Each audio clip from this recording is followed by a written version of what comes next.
January 2023 was the lowest month in terms of average sold price and in terms of sales. Oh wow! So, but I know you sold some houses. In January, at least one. I know you. Oh yeah, I sold one in January in London. Was the bottom of the market. Now it's coming back. Like right now, it's about 6% in all Ontario. Up. The prices went up between January 2023 and February 2023. Okay.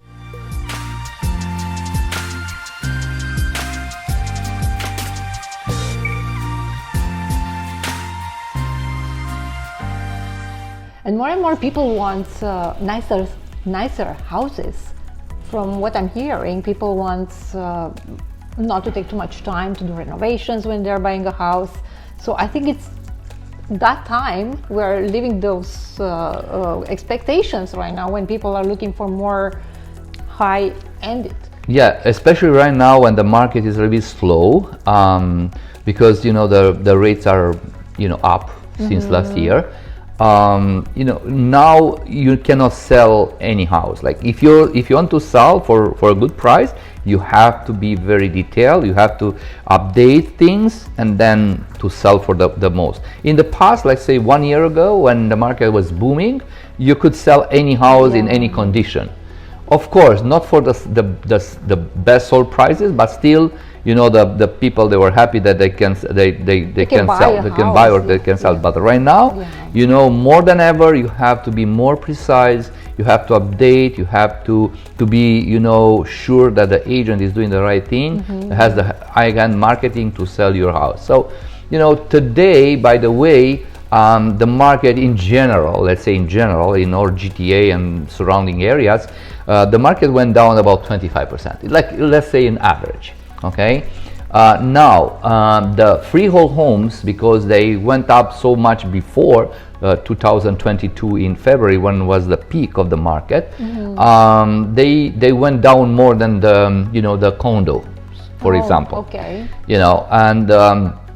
But the January 2023 was the lowest month in terms of average sold price and in terms of sales. Oh wow! So, but I know you sold some houses. At least one. I know you. Oh yeah, I sold one in January in London. Was the bottom of the market. Now it's coming back. Like right now, it's about 6% in all Ontario. Up. The prices went up between January 2023 and February 2023. Okay. And now with the bank, the Silicon Valley Bank in California, because of that bank, went in bankruptcy. Now probably the government, the feds in the United States, they're thinking to decrease the rates, because the reason that bank collapsed was because they raised the rates too fast. Okay. So now they're thinking to basically reduce the rates, just to give a chance other banks to don't fall like in a domino effect. And then for this reason, for someone, this is my advice for the buyers that are waiting to buy something. It's better to buy now than later, because probably if the feds in US, they don't raise the price, they decrease the interest rates, then probably the Canada will follow. Okay. And if it follows, then probably the prices are going up again. Okay. So but it's always like the rates the bank are going, like maybe they're going lower, but then the price of the properties are going. Yeah. It's always or vice versa. The rates are like very up and the prices are, so it's still like. So it's good for who? For buyers, for first-time buyers. They want to buy something and they wait for a long time, and then now they're waiting to see the bottom of the real estate market, like the prices. But for some reasons, probably January was kind of the bottom. And now I can see that in all the statistics that I saw. I'm a member of in very interesting real estate statistics company, and the guy is Romanian. Like I just signed up. Romanian, Marius. I just to sign up, and I found out that the owner was Romanian. I say, oh my Okay. God, what a coincidence! So I paid an extra money to get access to this, company that provides statistics. Oh, okay. And I saw on that website that in general in Ontario, in Toronto area, in different cities, the prices are up like 6% since January. Do you have some numbers? Can you give us some numbers just to have an idea? About I'm just one like for freehold homes in GTA. For example, 1 year ago, the average sold prices was about 1.9. Let's say about 1.9 million. Now it's about 1.612. So okay. So right now we have the average sold price like in August 2022. I look at the graphic. So but in January was about, I don't know, 5-6% less. Oh wow. So now it went up. Well, so they went 25%. Now they went up another 5%. So the difference between the peak and now it's about 19%. It's not 24 anymore, 25 anymore. It's just 18, 19. So and the condos, as I said, they were not so they dropped.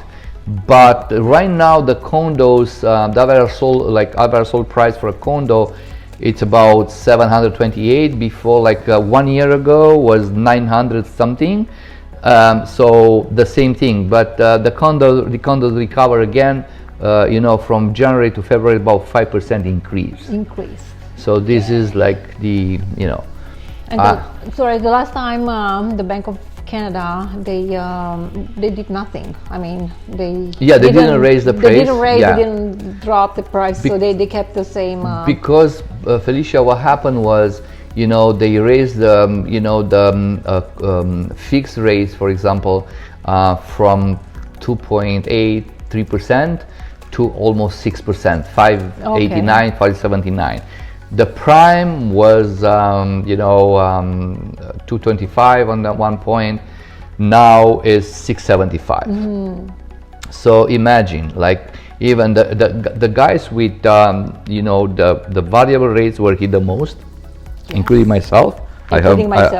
So I didn't pay attention. I was too busy doing business, and I didn't close on time. And now I have. I used to have 1.9% variable rate 1 year ago, and right now I have 5.62%. I know. So it's a kind of crazy. But I don't think it stays, right? This is what is happening. I think it's a cycle. It's always a cycle. And I learned, I wasn't in Canada by the time, but I learned, I don't know how many years ago, was a very, very high rate for interest. It will be a cycle. So it's right now the variable rate is not wise to close it, because if you close it right now, probably you close it for 7 point something or maybe 8, and then you stay for 5 years. In US, I just spoke with the other Marius. We had an interview last year in Florida, and he said in US it's different. You close, but you can actually open again. You are not stuck for 5 years. I don't know. That's something. Yeah, they have more more flexible than Canadian banks. In Canadian banks, there are rules that more. Actually, what he said, now I remember, he said you don't pay penalties actually. So if you break the mortgage, you don't pay here pay a lot of money.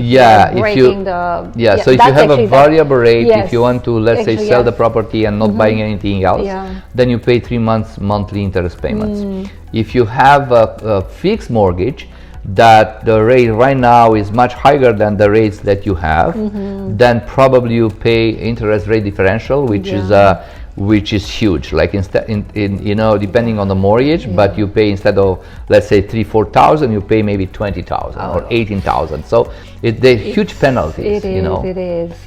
So it's always something. I mean, you can't. Of course, we would love to know in advance, but we don't know, right? So we have to make a decision at that point, and then, probably, I really hope, because we are hit, my husband and I, because we have our mortgage way more than we had last year. Yeah, and, one year ago. Yeah. Hopefully, at least they didn't increase. So we are hoping to get a little bit like, you know. Probably it will come in the next couple of months, just because if the federal government in the United States they decide to lower the rates, saving more banks from collapsing, then Canada will shortly follow. You know, it's like a mirror. It's what's happening there, Absolutely, and I think the mortgage rate will go down.